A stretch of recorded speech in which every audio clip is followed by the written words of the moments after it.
Ya, selamat berjumpa kembali dalam pembahasan berbagai topik yang kira-kira sangat menarik, terutama yang berkaitan dengan dunia pendidikan tinggi, yang saat ini merupakan salah satu pilar utama dalam pembentukan generasi muda guna menghadapi perubahan zaman seiring dengan semakin derasnya kemajuan ilmu pengetahuan dan teknologi, terutama kemajuan dalam bidang komunikasi dan informasi. Nah, untuk pendidikan karakter itu sendiri tentu membutuhkan pendekatan-pendekatan yang sifatnya sangat kompleks dan melibatkan banyak pihak, sehingga nantinya akan diperoleh sebuah generasi yang bisa menunjukkan kapabilitasnya sebagai generasi yang bisa dibanggakan oleh dirinya sendiri, oleh keluarganya, maupun oleh lingkungannya. Dalam kesempatan ini kita akan berbicara lebih jauh tentang kepribadian manusia. Kita paham betul bahwa dalam dunia pendidikan karakter, terutama yang berkaitan dengan kepribadian, ada salah satu tokoh yang sangat terkenal, yaitu Hippocrates, di mana beliau meletakkan dasar-dasar tentang pengklasifikasian masyarakat atau individu dalam berbagai kelompok atau jenis-jenis kepribadian. Menurut Hippocrates, ada beberapa tipe dari kepribadian manusia. Yang pertama adalah ada kelompok manusia atau individu yang tergolong kelompok sanguinis. Sanguinis ini memiliki karakteristik bahwa mereka yang tergabung dalam kelompok ini, yang pertama adalah mereka memiliki karakter yang bersemangat. Artinya mereka memiliki kemampuan dan kemauan untuk terus menggelurakan berbagai hal sehingga dia menjadi selalu dalam posisi on apabila dibutuhkan oleh dirinya sendiri, oleh masyarakat sekitarnya, ataupun pihak lain yang membutuhkan kehadirannya. Selain dia memiliki karakter yang penuh dengan semangat, ada pula dia itu dengan kesemangatannya itu tentu akan diikuti dengan kelincahan. Orang-orang yang termasuk kelompok sanguinis ini memiliki bakat alam yang luar biasa tentang bagaimana dia melakukan sebuah aktivitas untuk menunaikan tugas maupun menelurkan ide-ide yang muncul di dalam benaknya. Oleh karenanya dengan kemampuan inilah dia wajar sekali jika dalam kehidupannya lebih banyak berhubungan dengan orang lain. Oleh karenanya dengan banyak berhubungan dengan orang lain inilah banyak kelompok orang, kelompok manusia yang tergolong sanguinis ini termasuk orang-orang yang dipandang cukup ramah oleh orang-orang yang ada di sekitarnya. Oleh karena itu dengan keramahannya ini pula dia bisa memanfaatkan potensi dirinya sebagai seorang pemimpin atau seorang leader. Bahkan dia juga berpotensi besar untuk menjadi influencer. Artinya apa? Dia bisa mempengaruhi orang lain untuk melakukan sesuatu yang menjadi apa yang dia inginkan.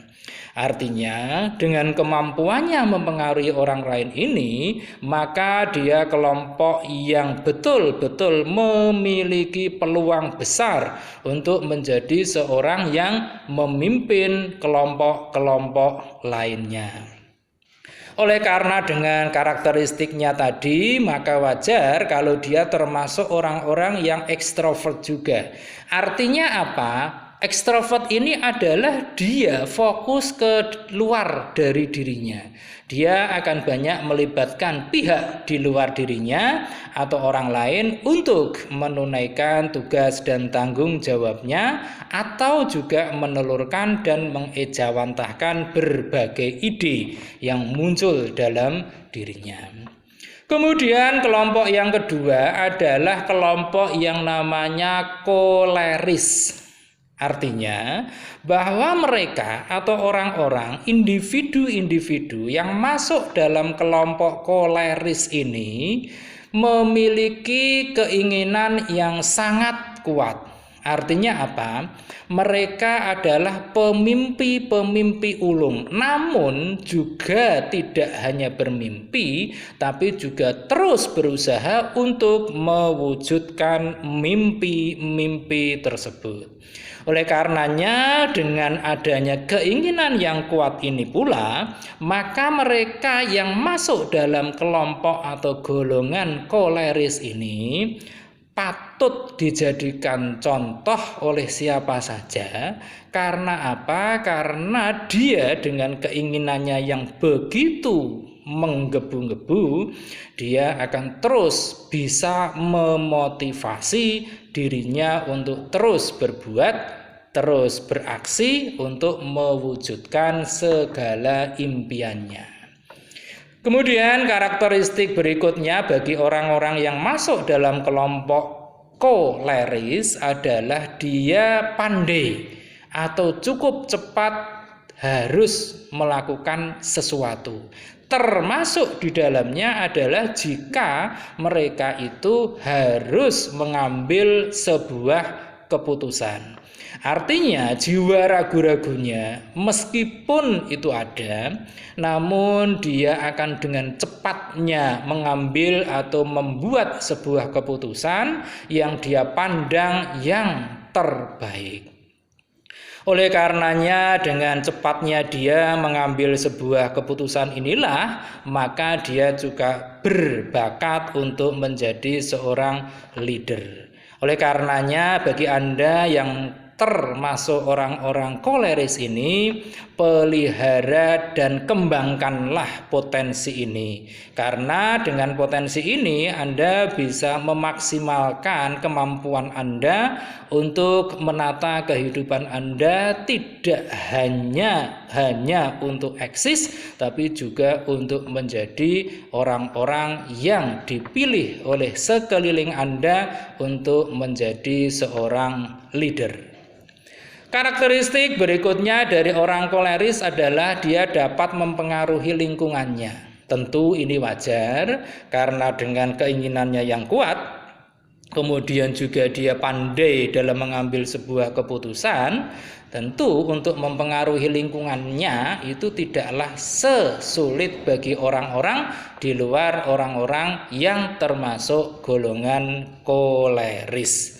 Oleh karenanya dia dimanapun akan selalu dapat atau mudah menempatkan dirinya sehingga dia akan dapat diterima di sebuah komunitas tertentu. Karena dengan kemampuannya itu pula orang lain yang ada di sekitarnya akan menjadi nyaman dengan kehadirannya. Bahkan kalau dia meninggalkan kelompok itu, banyak di antara anggota kelompok itu akan merasa cukup kehilangan.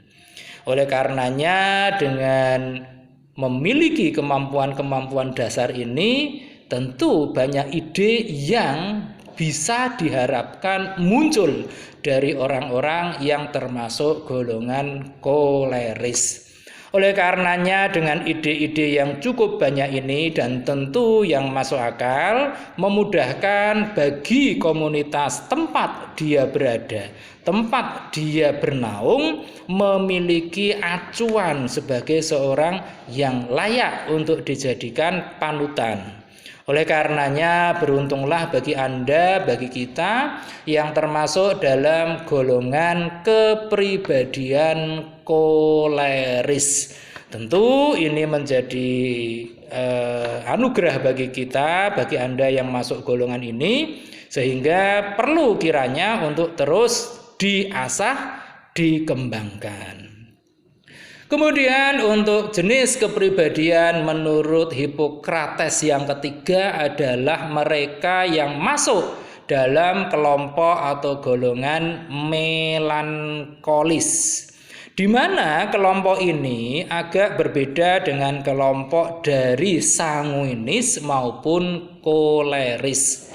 Untuk kelompok orang atau kelompok individu yang masuk dalam kelompok melankolis ini memiliki jiwa yang cenderung perfeksionis. Artinya apa?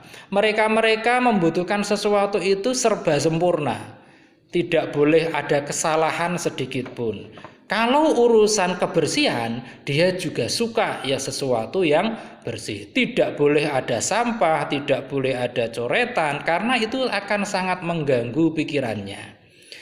Kemudian dengan adanya yang sifat perfeksionis ini menuntut dia untuk selalu melakukan sesuatu agar yang sifatnya perfeksionis ini menjadi terwujud menurut esensi dari pikiran mereka. Oleh karenanya dengan jiwa perfeksionis ini sebetulnya memiliki banyak peluang untuk menjalani berbagai profesi tertentu yang memang membutuhkan gaya-gaya kepribadian yang perfeksionis. Kemudian kelompok yang atau karakteristik kedua dari kelompok melankolis adalah mereka memiliki emosi yang cukup sensitif. Artinya apa? Dari sudut pandang kalbu, dari sudut pandang hati, dari sudut pandang perasaan, mereka cukuplah peka dengan berbagai perkataan, dengan berbagai perbuatan, dengan berbagai perlakuan dari orang lain kepada dirinya. Oleh karenanya bagi kita yang termasuk dalam kelompok kepribadian melankolis ini tentu tidak boleh melakukan hal-hal yang kiranya dapat melukai hati orang lain, perasaan orang lain dengan sensitivitas yang cukup tinggi ini. Kita perlu belajar untuk menyesuaikan diri dengan lingkungan kita, karena memang kita tidak bisa hidup sendiri. Kita adalah makhluk sosial, maka dari itu kita pun harus terus berhubungan, membina tali persaudaraan dengan pihak lain. Oleh karenanya dengan cukup sensitifnya dari emosi ini perlu dikontrol agar kadangkala kita bisa menunjukkan bahwa tingkat sensitivitas dari emosi kita ini dapatlah kita kontrol. Kemudian karakter berikutnya dari kelompok masuk ke melankolis ini adalah tentu dengan sikap perfeksionisnya ini mereka akan cenderung sangat menyukai, menghargai yang sifatnya bersentuhan dengan karya seni. Karena karya seni itu dekat sekali, lekat sekali dengan keindahan. Bahkan dengan seni itu pula manusia dapat menikmati hidupnya tanpa harus mengeluarkan biaya yang sangat-sangat besar. Ada kalanya kalau dia sedang galau, sedang memikirkan sesuatu, dia dengan mudahnya bisa menikmati berbagai karya seni sebagai cara untuk meminimalisasi kegaduhan atau kegundahan hatinya. Mungkin yang paling banyak adalah tentang karya seni suara atau seni musik, di mana saat ini dengan teknologi yang ada, hampir setiap manusia, setiap orang bisa memutar jenis musik apapun dari segenggam gadget yang ada di dalam saku kita masing-masing. Dan karakteristik yang tidak kalah penting dari mereka yang masuk dalam kelompok melankolis adalah mereka ini suka dan siap untuk berkorban. Artinya apa? Mereka memiliki jiwa sosialisnya itu tinggi sekali. Oleh karenanya, mereka patut mendapatkan apresiasi dari segenap yang ada di lingkungannya karena tidak banyak orang yang bisa melakukan hal ini. Oleh karenanya, bagi kita yang delalah dalam bahasa Jawanya, itu masuk dalam kelompok melankolis ini, tentu rela berkorban ini akan membawa manfaat yang sebesar-besarnya, terutama bagi orang-orang yang pernah kita tolong, yang pernah kita bantu. Karena apa? Karena bukan tidak mungkin pada titik-titik tertentu nanti orang-orang yang pernah kita berikan pengorbanan akan membalasnya dengan perbuatan baik yang jauh lebih baik dari apa yang kita bayangkan sendiri. Itu tadi karakteristik dari kepribadian melankolis, dan masih ada satu lagi menurut Hippocrates tentang kepribadian manusia, yaitu yang masuk dalam kelompok phlegmatis. Artinya apa? Mereka-mereka yang phlegmatis ini cenderung memiliki sikap atau sifat yang tenang, tidak meledak-ledak, namun dia itu dengan kemampuannya ini justru akan membuat orang lain segan. Karena apa? Mereka tidak dengan begitu mudahnya menunjukkan emosi, menunjukkan rasa putus asa, menunjukkan menunjukkan ketakutan dan sebagainya. Mereka memiliki jiwa yang betul-betul dapat terkontrol dengan baik. Artinya mereka pun kalau marah tidak marah sejadi-jadinya. Kalaupun dia harus terburu-buru, dia tidak harus menabrak sana-sini, namun dengan perhitungan yang sangat tepat, maka mereka atau dia yang termasuk dalam kelompok phlegmatis ini mampu mengendalikan segala apa yang ada di dalam dirinya maupun dalam lingkungannya. Karena memiliki jiwa yang tenang ini, tentu saja wajar jika orang-orang yang masuk dalam kepribadian phlegmatis ini, dia jarang tersulut emosinya. Jarang sekali mereka marah yang meledak-ledak.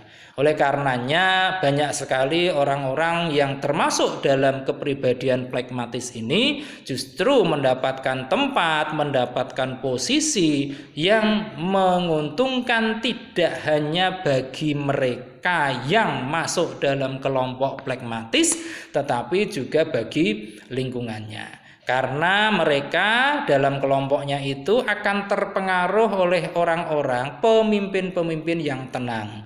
Artinya tidak gampang gerusa-gerusu, namun dengan penuh perhitungan akan mengambil sebuah dan itu menjadi panutan bagi mereka untuk melakukan sebuah aktivitas.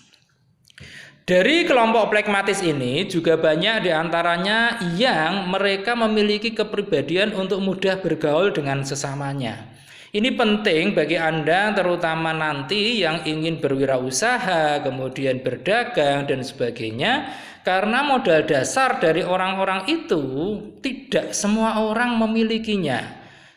Ada kalanya manusia itu yang merasa minder untuk berkomunikasi dengan orang lain, ada yang merasa tidak percaya diri untuk bergaul dengan sesamanya. Namun untuk orang-orang yang masuk dalam golongan phlegmatis ini, mereka sangat mudah sekali untuk menjalin komunikasi dengan orang lain. Tentu ini menjadikan mereka memiliki peluang yang cukup besar untuk melakukan hal-hal di mana dia tidak mudah terpengaruh oleh yang ada di luar dari dirinya. Dia pandai sekali untuk memanage sesuatu sehingga dengan manajemen baik ini akan menghasilkan sebuah output yang baik juga. Itu tadi berkaitan dengan jenis-jenis kepribadian manusia menurut Hippocrates. Di samping ada tokoh yang namanya Hippocrates, kita juga ada ahli yang membedakan kepribadian itu menjadi dua kelompok besar, yaitu Shijijung. Yang pertama, mereka mengelompokkan dalam kepribadian ekstrovert. Artinya apa? Mereka yang masuk dalam ekstrovert ini cenderung fokus keluar dari dirinya. Biasanya mereka memiliki karakteristik yang mudah bergaul, mudah bersosialisasi dengan orang lain, mudah menyesuaikan diri dengan lingkungannya, dan sebagainya. Dan kelompok yang kedua, yang pertama tadi ekstrovert, adalah introvert, di mana orang-orang ini fokus ke dalam dirinya sendiri. Di dalam potensinya ini mereka suka menyendiri, kemudian juga agak pemalu dan sebagainya. Namun ke semua kelompok atau golongan tadi tidak berlaku mutlak. Itu hanya pendapat-pendapat yang biasanya dialami, yang dimiliki oleh masing-masing individu. Tentu tingkat kebenarannya dari teori-teori itu ada juga manusia-manusia yang masuk dalam kelompok X, biasanya itu ternyata tidak sesuai dengan output dari kelompok X. Ada juga yang sebaliknya. Oleh karenanya dengan pengelompokan kepribadian manusia ini, kita dapat mengambil hikmah bahwa kita sejatinya golongan apapun, masuk kepribadian jenis apapun, memiliki peluang yang sama untuk melakukan sesuatu demi perbaikan di masa depan dari kehidupan kita. Oleh karenanya teruslah bersemangat memelihara motivasi diri maupun motivasi untuk lingkungan kita, agar kita tetap menjadi pribadi-pribadi yang terus bersemangat dan terus bermanfaat bagi orang lain. Saya kira itu yang bisa saya sampaikan berkaitan dengan kepribadian manusia sebagai bagian dari mata kuliah pendidikan karakter. Mudah-mudahan membawa manfaat yang besar bagi kita semua. Jangan lupa setelah menyaksikan tayangan ini, silakan klik like, kemudian di komen, kemudian di share, dan jangan lupa subscribe. Terima kasih.